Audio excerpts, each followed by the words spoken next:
Election commission of Pakistan ने तहरीक इंसाफ को बल्ले का इंतखाबी निशान अलॉट करने से मुतालिक पेशावर हाई कोर्ट का फैसला सुप्रीम कोर्ट ऑफ पाकिस्तान में चैलेंज कर दिया है। इस हवाले से मजीद जानते हैं डॉन न्यूज के नुमाइंदे हसीब भट्टी से। हसीब, अपील में इलेक्शन कमीशन ने क्या मौक़िफ़ इख्तियार किया है? देखिए, पेशावर हाई कोर्ट के फैसले को अपनी अपील के अंदर आइन और कानून के खिलाफ करार दिया है और ये मौक़िफ़ इख्तियार किया है कि इस्तदा की गई है कि जी वो फैसला जो है कलअदम किया जाए और जो इलेक्शन कमीशन ने फैसला दिया है उसे ही बहाल रखा जाए।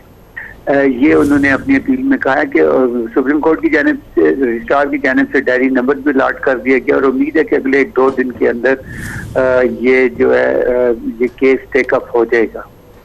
ठीक है, बहुत शुक्रिया। आपको बताएं कि इलेक्शन कमीशन ने तहरीक इंसाफ को बल्ले का इंतखाबी निशान अलॉट करने से मुतालिक पेशावर हाई कोर्ट का फैसला सुप्रीम कोर्ट में चैलेंज कर दिया है। आपको बताएं कि सुप्रीम कोर्ट ने इलेक्शन कमीशन की अपील को डायरी नंबर अलॉट कर दिया।